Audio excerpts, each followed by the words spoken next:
सरपंच ग्राम पंचायत दौलतपुरा कोटरा श्री राम सुरदास महाराज जी, श्री कालूराम प्रजापति जी, छाजूलाल मीणा जी, श्री वंश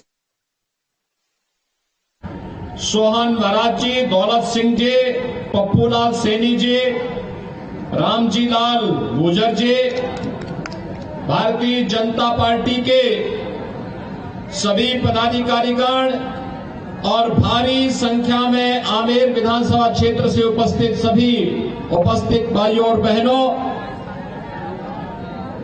आप सभी आमेर से जुड़े हुए भाइयों और बहनों को राम राम सा। भाइयों बहनों, राजस्थान विधानसभा का चुनाव चल रहा है और राजस्थान जो देश के अंदर भक्ति और शक्ति के संचार की भूमि रही है, उस राजस्थान के अंदर जब हम लोग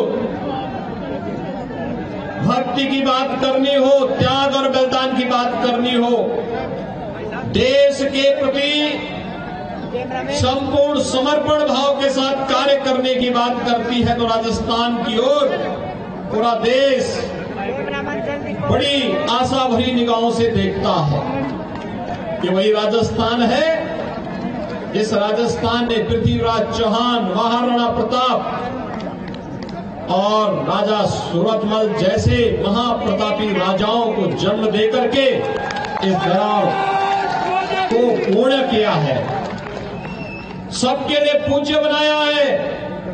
पद्मनिका जौहर और मीराबाई की भक्ति की पराकाष्ठा को कौन छू पाया है। राजस्थान की ऐसी पावन धरा को कोटि कोटि नमन करते हुए मैं आप सबका हृदय से अभिनंदन करता हूं। भाइयों बहनों,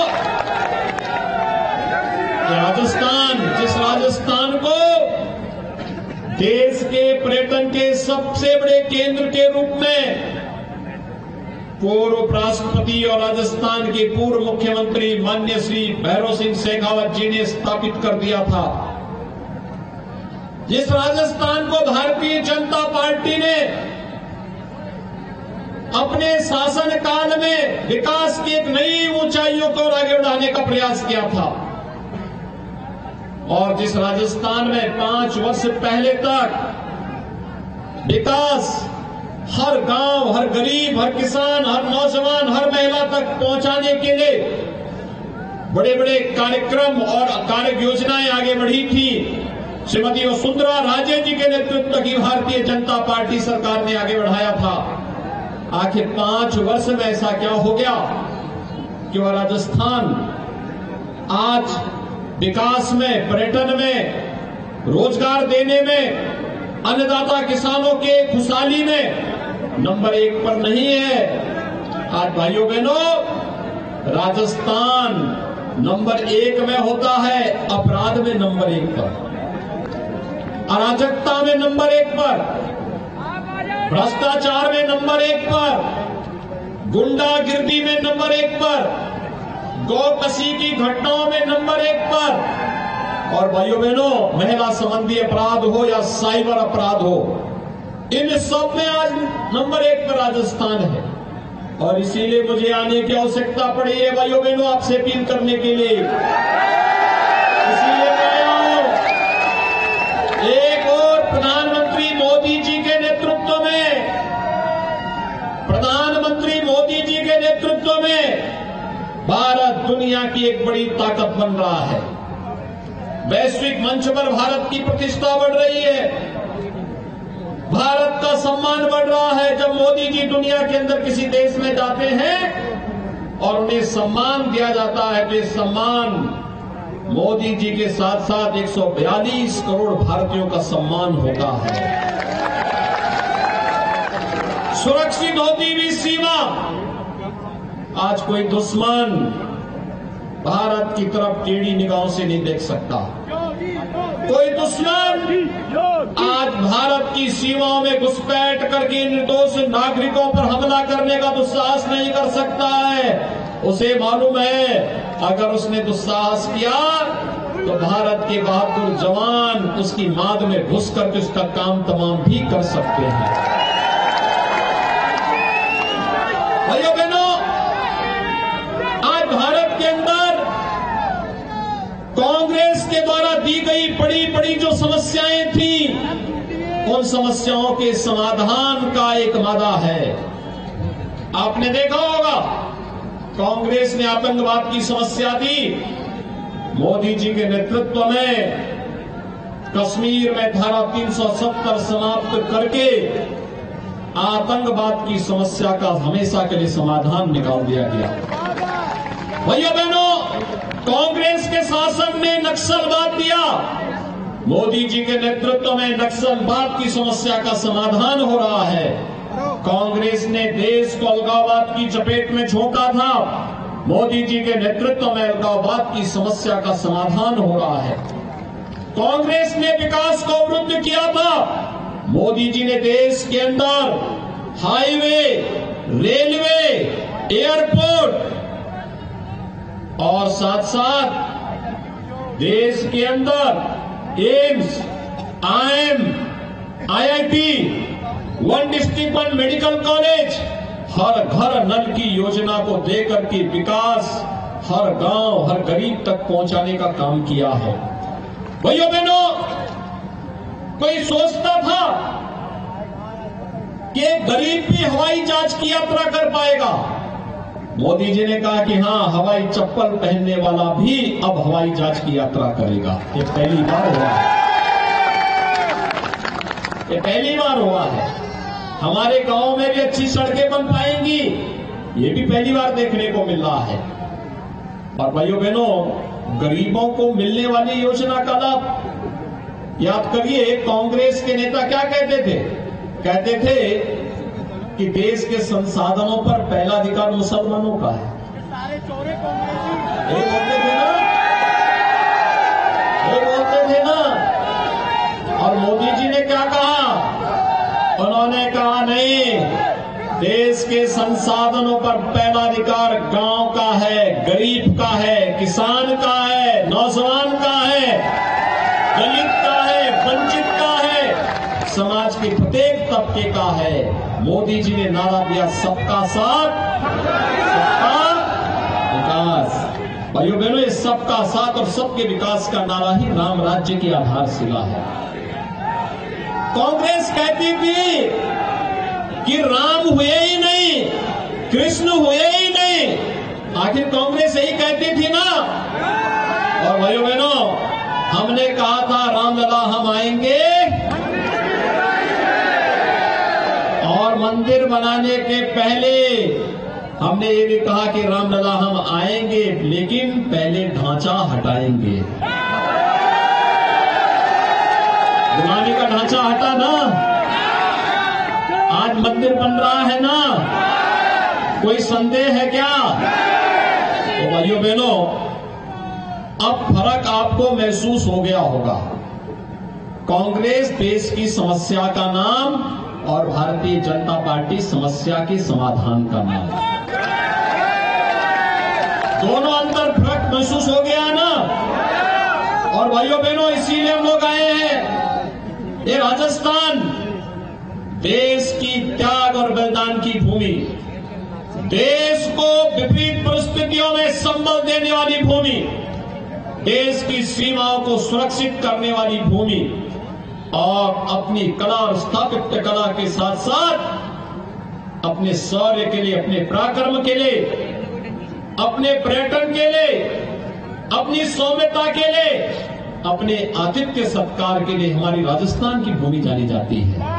और भाइयों बहनों, इसीलिए आज मैं आपके पास आया हूं आपसे कहने के लिए। मुझे याद है 5 वर्ष पहले भी मुझे यहां पर पूनिया जी के प्रचार के लिए आना पड़ा था, और मैं आपका आभारी हूं कि आपने यहां के सूखेपन को दूर करते हुए कमल खिलाने का काम किया था। भाइयों बहनों, अपनी व्यस्तता के बावजूद, अपने संघर्षों के बावजूद, विपरीत परिस्थितियों में लड़ते हुए भी श्री सतीश पूनिया जी ने आमेर विधानसभा क्षेत्र के लिए जितना विपक्ष में रहते हुए कार्य किया जा सकता था उसको करने का प्रयास किया। और आज एक बार फिर से भारतीय जनता पार्टी नेतृत्व ने उन्हें आपके बीच में यहां पर उतारा है। अब याद करिए, मोदी जी दिल्ली से पैसा भेजते हैं, वो पैसा जयपुर में आके अटक जाता है। जब विपत्ति आती है, आपदा आती है, तो कांग्रेस के नेता कोई देश के बाहर पिकनिक मना रहा होता है, कोई जयपुर से बाहर नहीं निकलता है और जनता ठगी की ठगी महसूस करती है।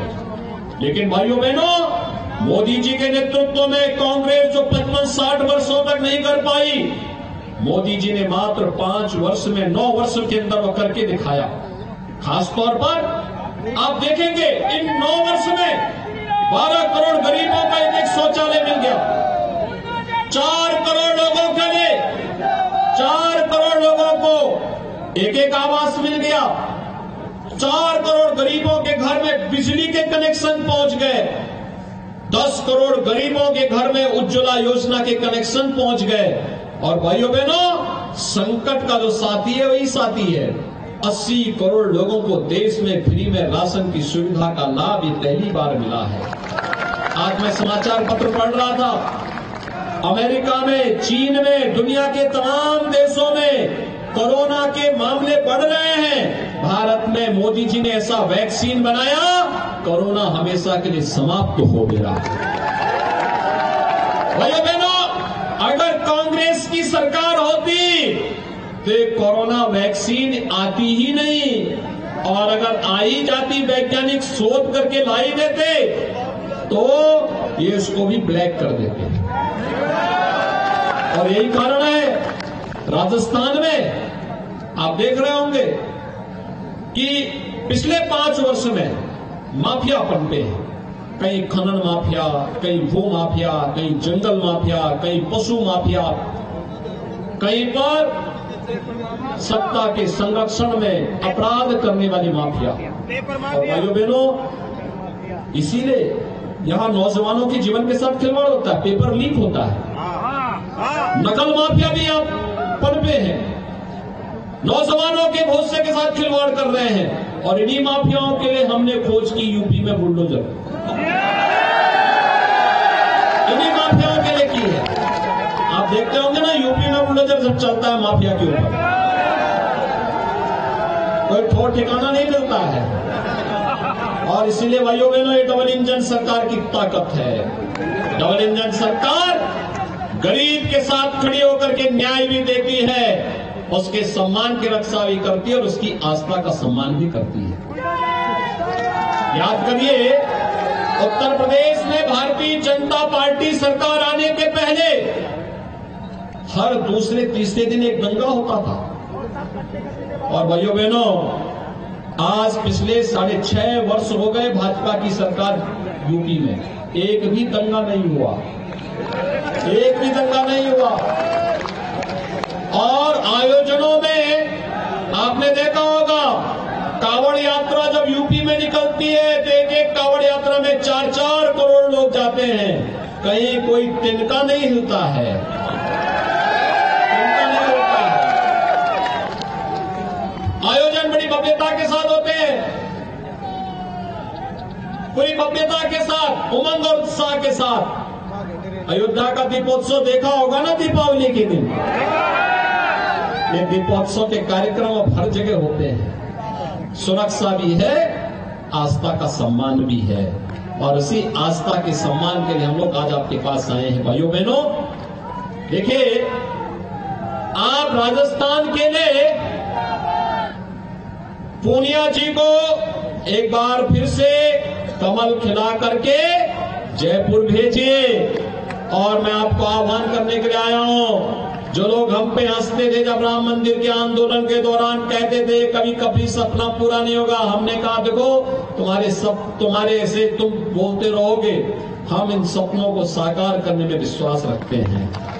आज मोदी जी के नेतृत्व में अयोध्या में राम मंदिर का निर्माण हो रहा है ना? क्या कांग्रेस कर पाती क्या राम मंदिर का निर्माण? ये तो राम को विश्वास ही नहीं करते जी। ये तो हमारे प्रभु राम पर ही और भगवान श्री कृष्ण पर ही प्रश्न खड़ा करते हैं। हमारे यहां संबोधन में ही राम राम हम कहते हैं। जन्म लेने के साथ राम और जन्म की यात्रा पूरी करने के बाद भी राम। राम के साथ ही हमने जीवन, हमारा जन्म और जीवन दोनों बराबर जुड़ा हुआ है। लेकिन ये कांग्रेसी हमारे अस्तित्व पर प्रश्न खड़ा करने का काम करते हैं। और इसलिए भाइयों बहनों, जो सनातन धर्मावलंबियों के अस्तित्व पर प्रश्न खड़ा करते हो, उनके स्वयं के अस्तित्व पर प्रश्न खड़ा कर दीजिए। तो चुनाव उसका सबसे अच्छा माध्यम है। और इसीलिए आज मैं आपके पास आह्वान करने के लिए आया हूं कि जो आपकी भावनाएं थी उसके अनुरूप कार्य हो रहा है। अयोध्या में भगवान राम का मंदिर बन रहा है। 22 जनवरी 2024 को प्रधानमंत्री मोदी जी के कर कमलों से रामलला अपने भव्य मंदिर में 500 वर्षों के बाद विराजमान हो गए। कितने लोग इच्छा रखते हैं अयोध्या जाने की? भाई पूरा राजस्थान। भाइयों बहनों, अब मैं आपका यही आह्वान करने के लिए आया हूं कि आप श्री सतीश पूनिया जी को विधानसभा में जयपुर भेजिए। और सतीश पूनिया जी के मैं जिम्मे देता हूं कि आमेर विधानसभा क्षेत्र की जनता जनार्दन को लेकर के 22 जनवरी के बाद अयोध्या जरूर पहुंचे। सहमत हैं? सभी लोग सहमत हैं? भाइयों बहनों, सहमत है ना? देखो, आप अगर इस कार्य को करेंगे तो पूनिया जी 3 दिसंबर के बाद ट्रेन पहले से बुक करवा लेंगे, है ना? बाकी अयोध्या में तो हम लोग देख लेंगे। और इसीलिए मैं आज आपके पास आया हूं। आप सभी लोग सहमत हैं तो फिर मेरे साथ बोलेंगे, दोनों हाथ मिला करके, जहां तक मेरी आवाज जा रही है। भारत माता की, भारत माता की, भारत माता की जय श्री राम, जय जय श्री राम।